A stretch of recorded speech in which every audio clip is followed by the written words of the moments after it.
एकादश स्कंद की कथा चल रही थी। सोई माता पार्वती जी को नींद आ गई।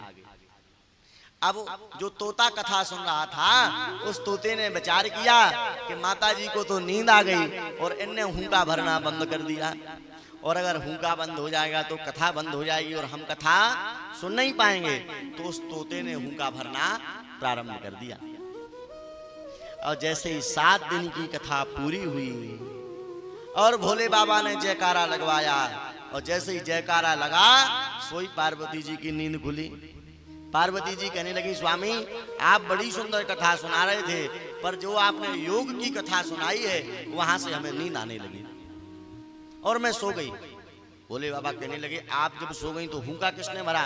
बोले, हमें पता नहीं। जब भगवान शिव ने अपनी दिव्य दृष्टि से देखा तो पता चला एक तोता कथा सुन करके नाच रहा है, कथा सुन करके नाच रहा है। अब भोले बाबा ने उसको मारने के लिए अपना त्रिशूल छोड़ दिया। आगे आगे वो तोता उड़ रहा है, पीछे पीछे बाबा का त्रिशूल, त्रिशूल के पीछे भोले बाबा और भोले बाबा के पीछे पार्वती जी। अब वो तोता उड़ते उड़ते कहां पहुंचा? उड़ते उड़ते पहुंचा बद्री नारायण धाम। कहां पहुंचा? बद्रीनाथ में एक गुफा है, उस गुफा का नाम है व्यास गुफा। जो लोग बद्रीनाथ गए होंगे उनने उस गुफा का दर्शन किया होगा, व्यास गुफा।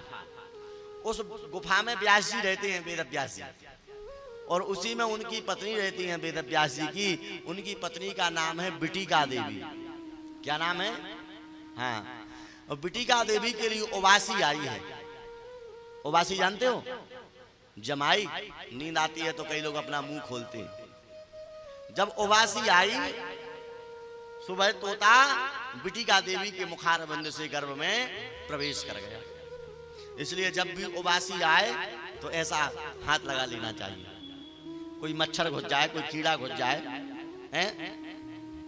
उतना बड़ा तोता का जीव चला ही गया। अब भोले बाबा ने व्यास जी को चिल्लाया, व्यास जी इधर आए। बोले, क्या बात है? बोले, व्यास जी कहते, धन्यवाद हमारे जो भोले बाबा पधारे। भोले बाबा लिया होता तुम क्यों परेशान हुए? जब कोई विशेष आदमी अपने घर आ जाए तो हम उससे ऐसा बोल देते, भैया आप क्यों परेशान हुए, हमें वहीं बुला लेते, हम आ जाते। बोले, नहीं हमारा चोर तुम्हारे मकान में है। व्यास जी कहते, महाराज आपके कोई पत्थर चुराने जाएगा कैलाश पर्वत पे? कोई आपके सांप बिच्छू चुराने जाएगा? बोले, नहीं, ऐसा चोर है जिसने हमारी अमर कथा को सुना है।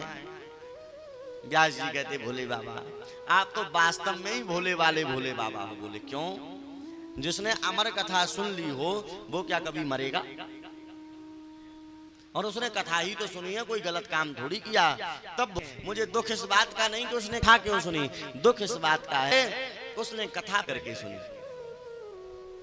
इसलिए कभी भी पीछे बैठ करके कथा नहीं सुननी।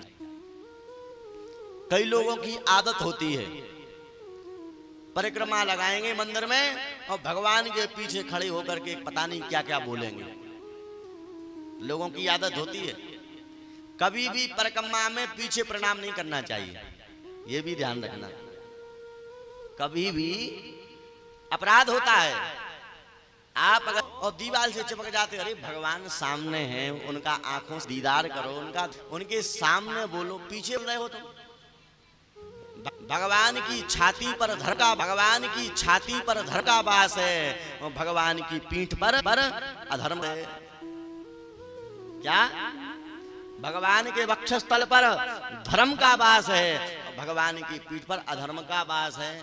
इसलिए कभी भी मंदिर परिक्रमा में जाएं तो केवल परिक्रमा लगाएं, मंदिर के पीछे चिपके ना रहें। कई लोगों की आदत होती है। व्यास जी कहते हैं इसने पीछे बैठ करके कथा सुनी। कोई बात नहीं, अपराध हो गया। अब भोले बाबा ने अपनी दिव्य दृष्टि से देखा कि आखिर ये है कौन। देखा तो भोलेनाथ समझ गए कि ये तो राधा रानी के प्रिय शिष्य सुखदेव जी महाराज हैं, जो इस अमर कथा का प्रचार करने के लिए आए हैं। सोई भोले बाबा ने वहां से प्रणाम किया और अपने कैलाश पर्वत पर पहुंचे। पुनः पार्वती जी को कथा सुनाई और जब दोबारा कथा सुनाई तब पार्वती जी ने ध्यान से कथा सुनी।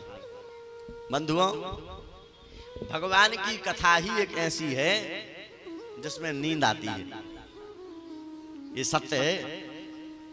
भगवान की कथा में कहीं आपको नींद आए चाहे ना आए, पर जैसे ही आप कथा सुनने आओगे, मंदिर दर्शन करने जाओगे, भजन करोगे, तो आपको जरूर नींद आएगी। क्यों आई नींद, क्यों आती है? अरे भैया, मखमल की गद्दी पे ही नींद आती है, कांटों के बिस्तर पे नींद नहीं आती। इसलिए अगर कांटे के बिस्तर लगा दें तो आप सोओगे क्या? आपको यहाँ कांटे चुभेंगे, यहाँ चुभेंगे, उठ जाओगे, नींद नहीं आ रही। लेकिन मखमल की गद्दी लगा देंगे तो आप जल्दी सो जाओगे। बंधुओं, संसार के जब हम माया जाल में रहते हैं, दूसरों की बुराई करते हैं, सिनेमा हॉल में जाकर के गंदे गंदे सीन देखते हैं, गंदी चीजें देखते हैं, लोगों की बुराइयां निंदा करते, तब नींद नहीं आती, तब तो बड़ा मन लगता है। क्यों? क्योंकि वह कांटों की सेज है। और जब भागवत की कथा सुनते हो, भगवान का भजन करते हो, तो ये मखमल की सेज है साहब, यहाँ तो नींद आ ही जाएगी, यहाँ नींद जरूर आ जाएगी। और हमारे गुरुजी तो कहते थे कि हम गुरुजी की कथा में जाते थे,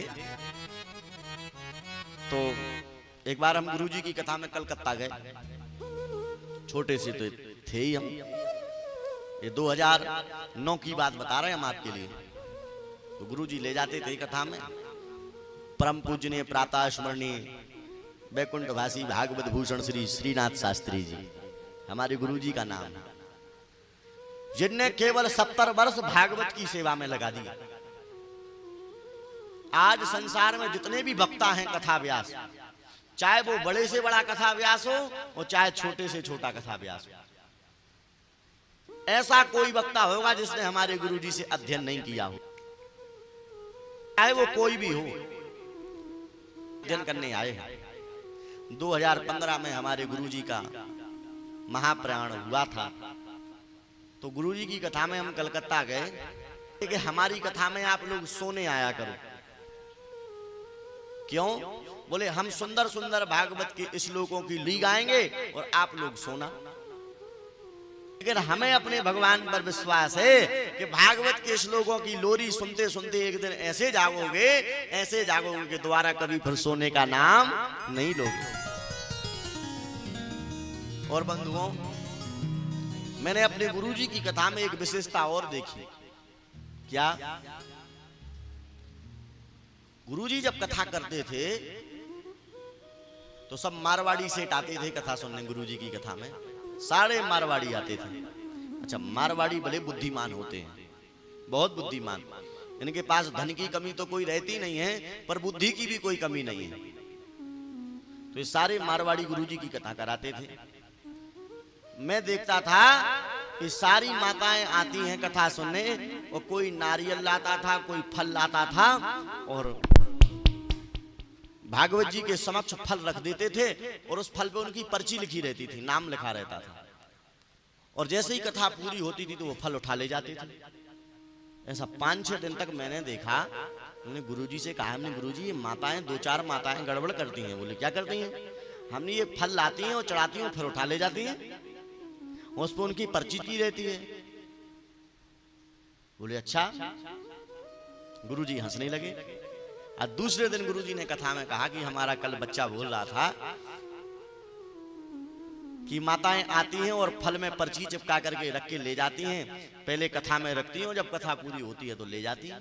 इसका कारण क्या है? तो गुरुजी ने कहा, बेटा हमने इन माताजी से कल पूछा था कि आप ये फल क्यों उठाती हैं और क्यों ले जाती हो? बोले पंडित जी, हमारी बहू के गर्भ में बालक है और ये 7 दिन का फल कथा सुनने का हम अपनी बहू को खिलाएंगे तो कन्हैया जैसा गुणवान बालक हमारे यहाँ होगा,